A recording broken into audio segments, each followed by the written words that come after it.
Greetings and welcome. So I am Ken and I'll be your instructor for the next, 20-25 minutes. I don't know, I might get carried away. You never know, I might get carried away. So today we're going to do what I've been working on. So I damaged my knee before Christmas, stupidly, not warming up when playing football. I don't like little soccer if you're in America. I'm not a big fan of football, soccer, but I was playing it at work with the kids I'm working with, and I didn't warm up properly. It was in a really cold room, and I was in goal. I dived. I was on a But anyway, I damaged my knee, so I've been working on sorting my knee out. And I've been doing wider stances. I've been going back to doing like a horse riding stance, marble stance, which you think would be counterproductive, but I've found great success with doing it. But disclaimer here, make sure you are working to your capabilities, okay? If you've got a really damaged knee, don't try this. This is a kind of rehab thing after you've got off the initial, the acute stage of the damage there to get me back. So I'm working on the abductors, strengthening all the muscles around the knees. But anyway, let's get to it. So, connecting our minds with our bodies right here, right now. No distraction, no laziness, no boredom, giving what we're doing right here, right now, our full attention, and connecting with our center. So visualize a ball in your belly, a fist-sized ball. And imagine the center of that ball is about 3 fingers below the belly button and in the very center of the body, closer to the spine than it is to the front of the body. It's an area there that takes up all the multifidus muscles, the deep frontal line. You've got the diaphragm in there, the pelvic floor, all that at the center there. And I want you to feel as if you're tensing or clenching that fist-sized ball, or tensing deep inside like you're holding in a bit of flatulence. And use that tensing, that clenching to sink the lower ribs on the front of the body to fill and flatten the lower back. Use that tension, that clenching to pull or push the sacrum forward. You want this joint here, the SI joint, the sacroiliac joint, to be upright here, perpendicular, so it's not tilting forwards at the top or tilting forwards at the bottom. It's upright, perpendicular. Then feel as if the whole pelvic area is hanging down. Imagine you have a long ponytail on the top of the head. Imagine this is tied up to the rafters. Your pelvic area push forwards or upright joint here, but it feels like it's hanging down from that suspension from above. And at the same time, feel like you're sitting down onto this groove here, this gluteal sulcus where the top of the legs meet the buttocks, sitting down onto this area here, sitting down like you're sitting down onto a high stool, and releasing and relaxing to that support like you would if you were sitting down. So you're not locking out the legs, you're not settling the weight of the body into locked out joints. You're not sinking so low that for the moment you're not sinking so low that you're just sitting into the tense muscles. You're sitting into that connection between the muscles and the bones, the myofascia, the sinew, that pinky white sinuous stretchy connective tissue that surrounds and connects everything inside the body. You're settling the weight of the body into that connectivity. So you feel the weight of the body's mass lengthening all the connective tissue against your internal scaffolding. You feel the weight of your body compressing your body against the ground. So in stillness, your body is full of potential energy, that elastic energy, what we call the Jing energy in Tai Chi, that compressed and expansive, lengthened and contractive energy. The biotensegrative, they call it in Western medicine. Make sure the tongue is on the roof of the mouth. So in stillness, the body's full of potential energy. Put your mind, your energy, your thoughts, your intent into that area about 3 fingers below the belly button and in the center of the body. Again, tensing, clenching, like you're holding a bit of flatulence, and use that tensing, that clenching to turn from your center, setting your body into motion.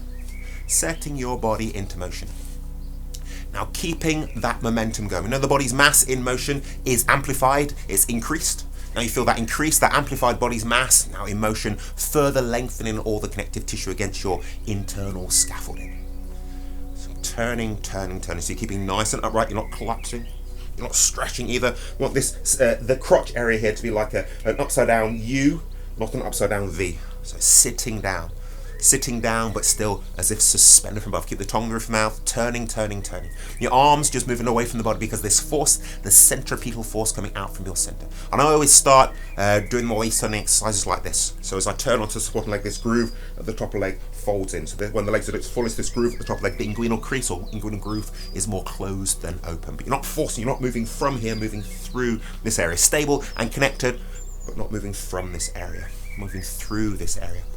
Feel all the joints, all the spaces in between the bones, open and soft. Feel all the joints are really, really juicy joints. Your joints are all well lubricated with that synovial fluid. The fluid that lubricates and oils all your joints. We know the joints, or the movable joints, or majority of the movable joints anyway, they have like a cartilage, a sponge-like cartilage in them, which soaks in the synovial fluid from the sinew and lubricates and oils those joints. So you don't want to be excessively compressing those joints, or you're going to be squeezing that fluid out. You don't want to be excessively stretching the joints either, or else that fluid will leak out as well. You want optimal conditions in the joint to keep the joints nice and juicy, nice and mobile and fluid. Okay, turning. So keeping nice and upright. Moving from your center. So we're just going to start going out into wider stance here. So keeping the momentum going, I want you to start to turn your toes out. So now you're in this what we call this stance here, I don't know, duck stance. You're turning the toes out here. Make sure the knees aren't collapsing. Keep the feet flat on the floor. Make sure the SI joint is still upright. So you've not excessively curved in the lower back, so sink the ribs to fill the lower back. Pelvic area is still hanging down, that SI joint is still upright. Feet stay flat on the floor. You have 3 major points of contact with each foot on the floor. The 2 balls behind the toes, the big toe and the little toe. Each one of those toes has one of those balls. Because of that that widthways arch across the foot, it's only the big toe and the little toe ball that touch the floor. Toes touching the floor but not gripping. And you have the ball at the heel. Keep those 3 major points of contact, but feel the weight of the body rolling over those balls on the soles of the feet, triggering all those important events in the feet. Okay, keeping the momentum going, we're going to try and turn the heels out now. Turn the heels out now. Keeping the momentum going. Good posture here. And I'm staying quite central here. So I'm not doing a massive shift from leg to leg. I'm staying quite central. So you have a line down from the top of the head, down from that ball in the belly, down through the perineum, or yin, down to the midpoint in between your 2 feet. And you're staying on that central axis. Keeping the momentum going again, turn the toes out. So going wider here. Make sure the knees aren't collapsing. As I said, I'm working on my right knee. So I'm really being mindful of the alignment of that. Could have been something I had, one of the reasons I damaged it. As I said, I did damage, it was damaged. There was an incident. But it could have been that I had been repeatedly doing something that wasn't quite right with my knee, and which led to a weakness and me damaging it. So yeah, it's an area of research and being mindful of at the moment. Okay, keeping the momentum going. Again, turn the heels out, turning the heels out. So now your feet are parallel to each other again. Sitting down, keeping that nice and upright. Nice and upright. And really feel the support of that sacroiliac joint, the SI joint. The joint that joins your spine to the blades of the pelvis, makes up the whole of the pelvis there. So the sacrum and the ilium or iliac, those blades are joined by the SI joint, sacroiliac joint. And the joint itself, the cartilage ligament, actually stronger than the bone. So really feel the support of that cradle supporting the spine within the pelvis. Nice and upright. And again, going a little bit wider, so turn the toes out. Only go down as wide and as low as is comfortable for you. Keeping your good structure. Don't break your good Tai Chi structure. This zongding, this central equilibrium to get further down here. Don't let the knees collapse in. Keep those 3 points of contact with feet on the floor. Keep the SI joint, or keep the pelvic area hanging down. Keep that SI joint upright. Turning, turning, turning. And again, turning the heels out. So I'm going, I think I could probably go down lower than this. But I don't know if I would have stability and strength through range of movement if I go lower than this. Well, let's try a little bit. But again, these are the things you consider. Don't break your good structure and get yourself into a dangerous position just to try and get lower, okay? That'll come with time and with practice if you want to do that. If there is purpose in your training for training this. I'm really working on strengthening these adductors and abductors on the inside of the thighs. You know, abductors take the legs away from the body, adductors bring them in towards the body on the inside of the thighs here. So I'm working on the strength. I'm working on the strength of the calf muscles, working on the strength of the hamstrings, working on the strength of the calf muscles, the thigh muscles. Okay, I'm going to go a little bit wider here. So turn the toes out. Yeah, I think that's as wide as I'm going to go. It's as wide as I'm going to go there. Keeping nice and upright. So I'm going to turn my toes back in again. So nice, stable stance here. Really sitting into that support of the SI joint and the pelvis, keeping a good structure. Okay, so now I'm going to bring myself up, but keeping the momentum going. So this one I'm going to turn my toes in. Turning my toes in. So I'm going into this, what do you call it, pigeon toed. Make sure that you're not twisting your knees again. Keep the knees, the kneecaps, the patellas in line with your toes. Keeping nice and upright. Keep momentum going, turn the heels in, and the heels in. I've lost my momentum a little bit there. So momentum, strength through range of movement, so no jerky, robotic movements here. That's an indication that you're having to change the structure dramatically to keep yourself stable and moving. Okay, so bring the toes in. One, in. Keeping nice and upright. Heels in. Bring yourself up. And toes in. It's getting a bit easier to come up now. Giving you a good structure. Turning, sitting down. So very much like I've done very little Wing Chun. I know in Wing Chun they do advocate, maybe not as wide as this, but this toes turned in. This pin-toed stance. Heels in. Keeping it going. Toes. Keeping it going. Good structure. Heels, toes. Again, it's getting really quite narrow now. Heels, good structure. Toes. Oh, so my knees are touching now. So keeping the feet flat on the floor, keep those 3 major points of contact. Make sure I'm not kinking the sacrum backwards. Keep that SI joint nice and upright. Make sure I'm not flaring the ribs out. Into the heels in. Really narrow stance now. Keeping the feet flat on the floor. I'm really making sure you're not twisting your knees. So the rotation happening there in the waist, the hips, and the ankles, not at the knees. You're not twisting the knees. The knees have the potential of, and it's important that they do have a small rotation. It's only a degree or 2. It's important when we are moving, when we're extending the legs, flexing the legs, that they have that slight rotation. We can get into bad habits of rotating them too much.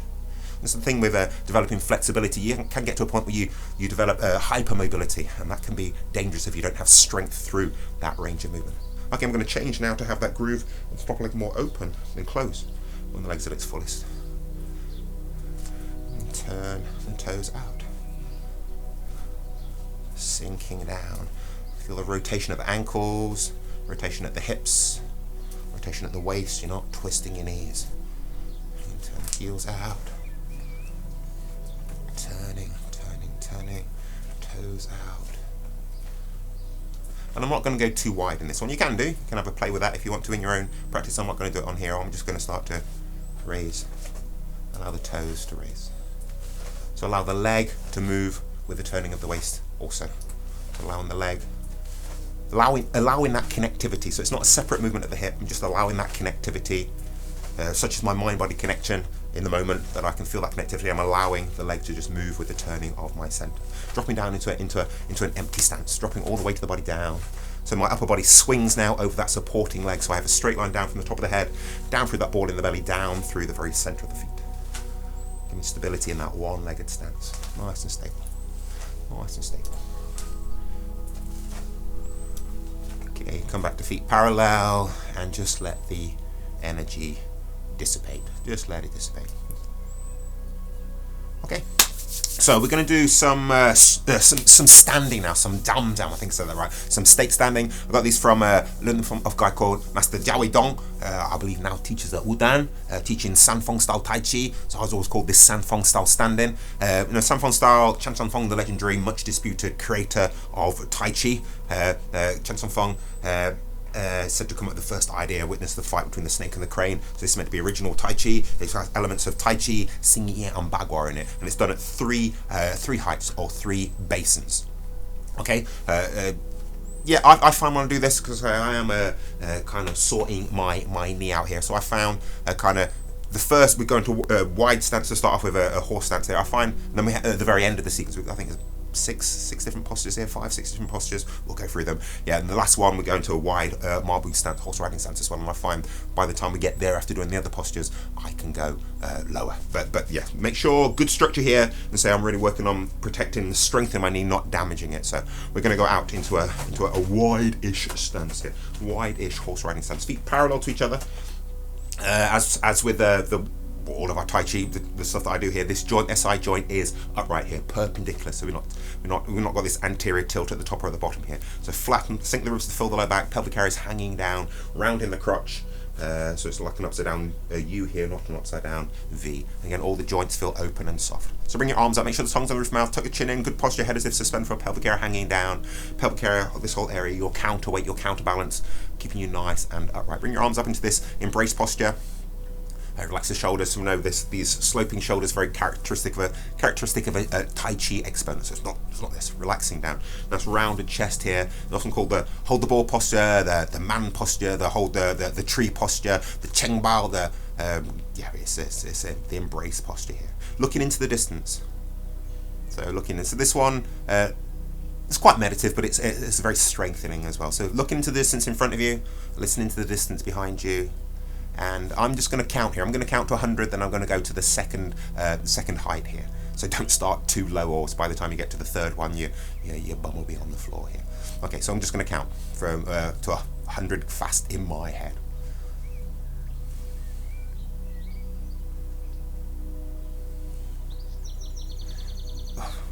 Second, yeah, I don't know if I can stand the silence as I'm doing this. So let's go down to the next basin. So you can count to 100 here. You can count. You can use the breath, so you can count your breath. So you can do, I don't know, 10, 20, 30, 40 breaths here. Sort of relaxing to the posture here, but make sure you've got good structure. The feet flat on the floor. Make sure your knees aren't protruding any further forward than the toes. So you're sitting down, really engaging again all the abductors on the inside of the thighs. And watch for your structure as you go lower on the next one, that you're not curving in the lower back, keeping nice and upright. Keep the feet flat on the floor, those 3 major points of contact with each foot on the floor. And we go down, going down. So good structure here. Sink the ribs, fill the lower back, head up, tongue the roof of the mouth, sitting down into that cradle, the SI joint, that joint that the cartilage ligament that joins the spine to the blades of the pelvis, the ilium there. Sitting into that joint, that cradle there, strengthening that joint, holding the posture. Make sure you're not holding your breath. Again, feel all the joints are juicy and open, so you're not excessively, you're not settling the weight of the body excessively into any individual joints. You're distributing the weight of the body through itself. So if anything, that fluid in the joints, the synovial fluid, is kind of being compressed by the weight of the body, and they're compressed like the oil in a hydraulic cylinder. Yeah. So again, the body in stillness, full of potential energy. Okay, come up, turn your toes in, turn those toes out. I want you to drop down. Again, with the heels are in line here, you're dropping down. So make sure you're not letting the lower back drop in here. Sink the ribs to fill the lower back. You have a straight line pretty much from that rear right heel all the way up to the top of the head. So the head's not jutting forward, so you tuck the chin in. The hands are about the same distance as the shoulders apart. Elbows no further back than the flanks here. Really round the chest here. Settling, still again settling into this support of that joint there. I think the most important thing on this one is you're not letting the lower back curving here. Okay, so fill in the lower back. Sacrum still. It's tilting. We have this incline here, but you have this straight line again from the heel all the way up to the top of the head. Settling down, so really sinking into that supporting leg. Again, engaging your center, so tensing, clenching like you're holding a bit of flatness. So you've got your core, your deep frontal line behind, or supporting all this. Holding this stretch, but you're not holding your breath. You can feel on this one as if you're pushing something down, like you're holding a big ball underwater here. And again, all the joints open and soft. You're not squeezing that fluid out of the joints there. Those that sponge-like cartilage in the joints. You're not excessively squeezing or compressing the joints there. Then go down again. Good structure here. Supported by your center. Feet flat on the floor. Those 3 major points of contact with each foot on the floor. Yeah, Tai Chi principles here. Really be mindful of your practice. And again, you can count. I know when I do this in my own time, when I'm not ranting on like I'm here, I'll count to 100 and then I'll change. So come up, we go around to the other side. So dropping down. Again, pretty much a straight line all the way up from that rear heel all the way up to the top of the head. You can mirror me here, so it might not be your left ear. And the head's not jutting forward, so you're not winging the shoulders. Sink the chest round the back. And you're not rigid around the pelvic area either here. Hands the same distance as the shoulders apart. Tuck the elbows in. Keep that small gap underneath each armpit like you're cradling a small bird's egg underneath there. Moving from the waist, pivoting at the hips. Going down. Keeping this good structure. Again, engaging your core like you're holding a bit of flatulence. To make this kind of like a nigong. Engaging your core, engaging your center, the dantian area. Getting that behind everything you do.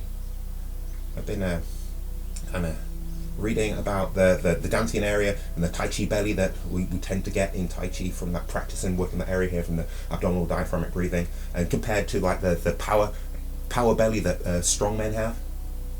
Yeah, there's similarities, but a lot of differences as well. And going down. So good structure here. Dropping down. Feel the arms balanced over that supporting leg. Like 2 sides of an equibalanced scale. Like again, you're holding a ball down in water. Engaging your core. Again, watch for the excessive curvature of the lower back. And then bring yourself up. Turn those toes in. Drop round onto this side here. So this is an empty stance. So again, the upper body is swung over that supporting foot. So you have a straight line down from the top of the head, down from that ball in the belly, down through the perineum, down through the very center of your foot. Your hands are quite bladed here. The ledge of the hand straight down your center line here. Sink the chest round the back. It's very much like, it's quite like the Santi posture in Singi, the Trinity posture, but I've got the heel on the floor, the toes off the ground here. Looking into the distance. Make sure you have 3 points of contact with that foot on the floor, toes touching but not gripping. Nice wide platform to support the upper body on. And again, you can do your counting here, but I think that's enough here. Bring your leg up, nice and stable. Try and get the thigh so it's parallel to the floor and just flicking out. And we're quiet because I'm having to concentrate on my balance. Do 10 of them, and then you can go down. Good structure here. Keep this empty. Make sure you're not twisting the knee. Wait till the body goes down through the center of that supporting foot. You still have a straight line down from the top of the head to down through the center of the foot. Again, distributing the weight of the body through the whole of the body, so you're not putting all the pressure onto any individual part of the body. Especially not the knee. Especially not the knee. Holding this posture, but not holding your breath. Okay, we'll go around to the other side. Again, empty stance here. Upper body swung over that supporting foot, straight like down. Hands, the ledge of the hands straight down your center line here, so around the back. Looking into the distance, listen into the distance behind you. So that if you want the more meditative aspect of this, you're not being distracted by your surroundings. Aware of everything. Able to respond to anything you need to respond to, but not anticipating, not prepping, not readying the body to do anything, just settling into this structure. A state of relaxed awareness, the state of sum. You're opening all the joints feel all juicy and open and fluid. Yeah, nice and balanced. And again, raise the leg up, try and get the thigh parallel to the floor, the knee at the same height as the hip. Sitting down, just flicking out. Try and feel the strength of the earth behind this toe kick. Okay, and then going down. Keep this empty, dropping down. Hands down the center line. Nice and stable. Again, make sure, watch out for that lumbar lordosis. So sink the ribs to fill the lower back. Lordosis is that curve in, which when you have excessive curvature in the lower back, it really affects the flexibility of your lower back and can be a real contributory factor to lower back problems. Pelvic area hanging down, plumb. Yeah, turn around to the other side. This time, raise the heel. So still keep it empty stance. And your arms are a little bit higher this time, so you're in your embrace posture, your ward-off posture. You can think forwards and up with this knee, back and down with this hip.